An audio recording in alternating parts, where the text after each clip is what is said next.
How's it going, everybody? Nick Waters. Today we're going to be covering one of the most important things about government contracting, and that's just how to find them.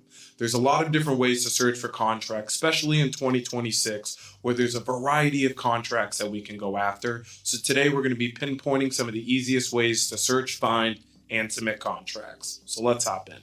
To simplify, there's two ways of winning government contracts. We're going to have federal and we're going to have state, or what's better known as SLED, which stands for state, local, and education. So first, we're going to start off with the federal government. And to do any business with the federal government, we have to be SAM registered. So if you're not SAM registered, you legally cannot go after federal contracts. SAM.gov is a centralized zone where you can get your registration, but also find contracts. And searching for contracts is super easy. So all you have to do is be at the home page. And what we're going to do is just hit search. And you can either plug in a keyword or a NAICS code. And what we want to do is click on this contracting tab right here, and then contract opportunities. Now, the cool part about SAM and just doing business with the federal government anyways is it's all taxpayer dollars. So all this information has to be publicated, and this just isn't up and coming contracts. These are also our contracts that have already been awarded as well. So a great tool that SAM provides is for you to look at subcontracting reports, subcontracting plans, contract awards, and also contract opportunities. Now for this video, we're strictly going to be focusing on the contract opportunities tab. So one thing that I like to do is I like to use more keywords. So I'm, for example, going to use the keyword cybersecurity. Now what this is going to do is pull up every contract opportunity that has that keyword cybersecurity in it. You can see it's pulled 817 results, so it's very good. Now, what we're going to be looking for once we plug in these keywords is going to be the contract opportunities. Now, what I like to do is go to the sort by, and you can either do relevance or updated date. Notice title A to Z and Z to A really isn't going to be applicable for you. If you kick relevance, it's going to pull up the contracts where the keyword cybersecurity is more of a prevalent keyword than something that just maybe has the keyword inside of it. Now, if you do updated date, this is going to give the most recent opportunities that have dropped. So these are going to be what you would consider fresh blood and things that have only been open for, a few days.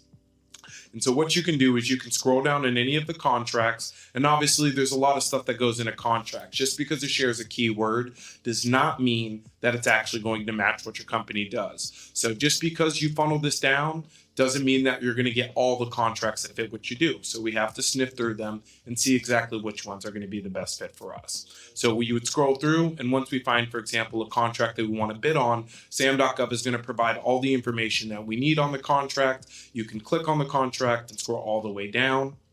If you want, all the information, what I like to do is just scroll down to the bottom and get the contact information for the primary contracting officer that's awarding this contract. For example, we have a Marquis and a Diane as the point of contact for this contract, and this is a contract with the VA. And then it's going to give us all the documentation and links that we need to go after this contract. So you would like to download all of this information. It is all public access, so you do not have to. All you have to do is just have a SAM.gov account to download the data. But SAM.gov is a great platform to use, and it is a requirement if you're wanting to do work with the federal government. Now, number 2 is going to be federal contracting, but subcontracting. And the big piece of this is it's going to give us all the information that we need in order to find the primes that we want to work with. So I've done a few videos on USA spending, so I'll save you guys a tutorial on exactly how to use this. You're free to go and watch some of the videos that I've done that dive in deeper on how to use this website. But exactly same keyword, what we're going to use is cybersecurity. And I did only contracts that were awarded since October of last year, all the way to today, which is July 24th. And what we're going to see here is a few different categories. So we're going to have prime award results. We're going to have results by agency. We're going to have results over time. And then we're also going to have the geographical areas in which the place of performance of these contracts happened at.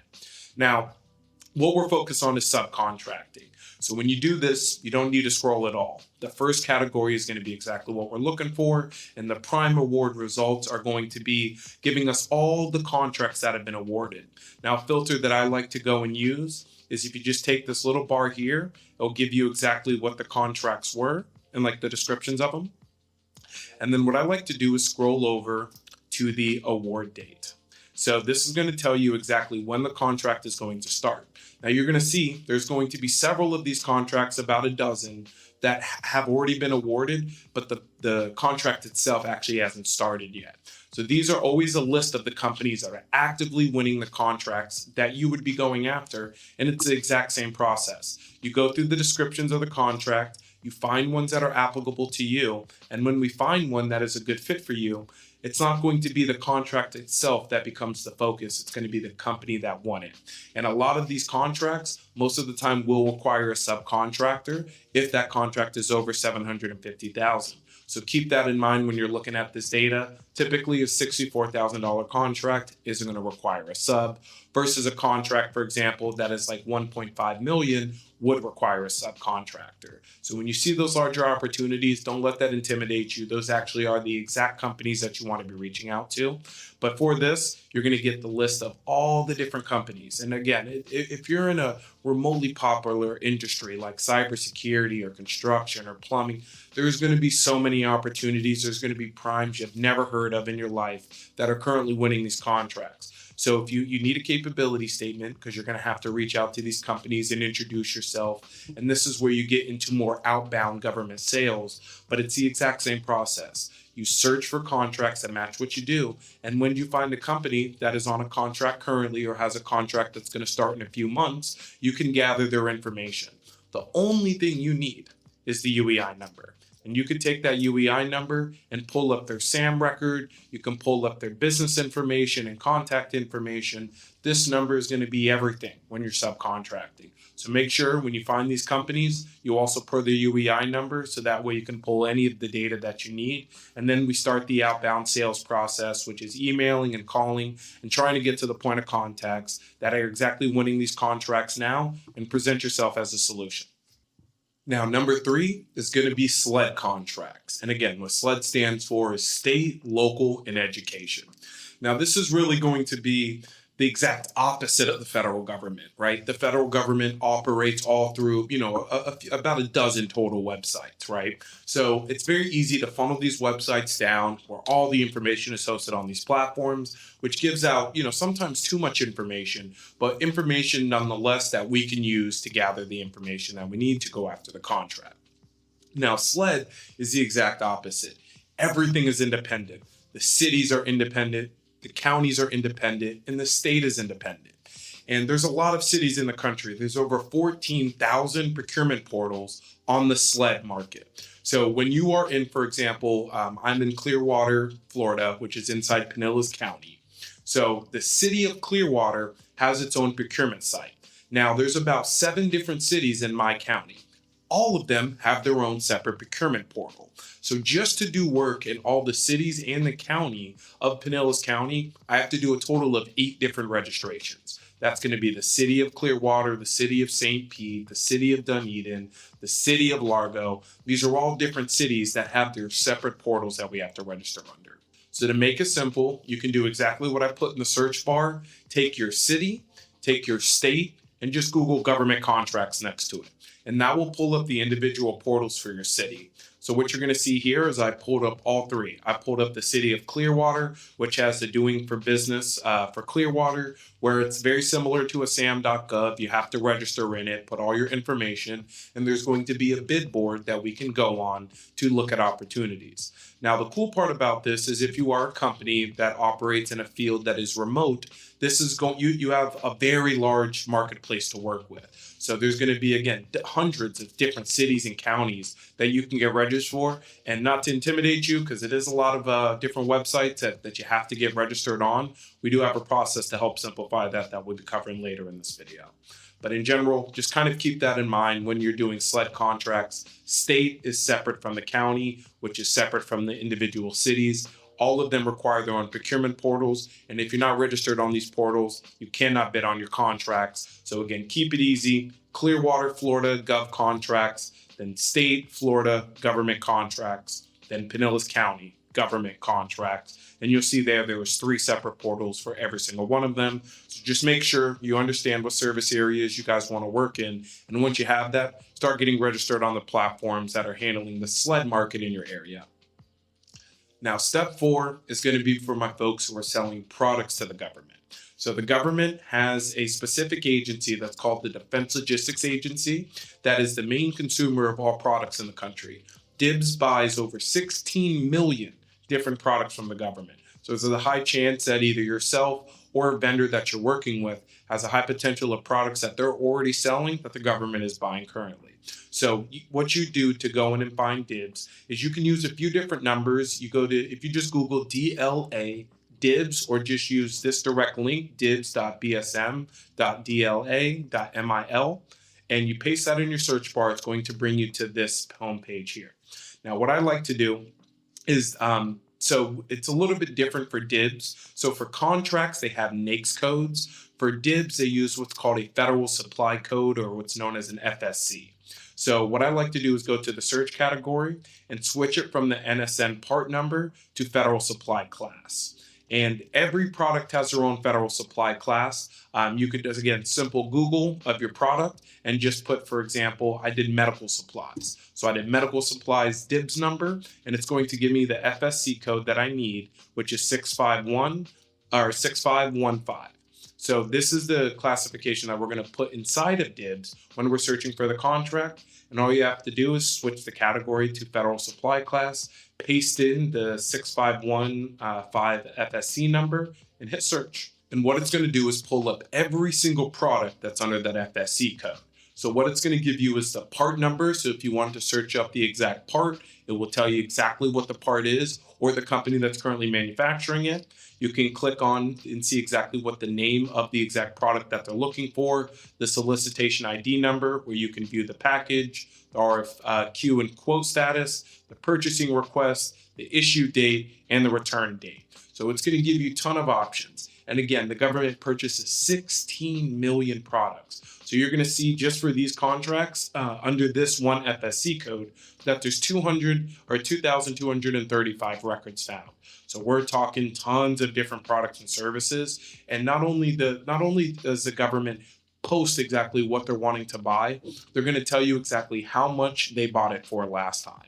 So you can get a real life idea of exactly what the government paid for it last time, and then utilize that information to handle your quote moving forward. So if you see a high discrepancy, maybe, inflation was very high, or the government overpaid for a service due to urgency, and you find a contract that matches a product that you have access to, and you see that the government is purchasing it way more expensive than what you're currently selling it at, that is an immediate ROI for your business that we can go after.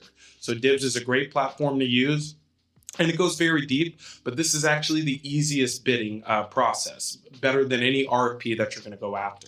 All you have to do is click on the solicitation,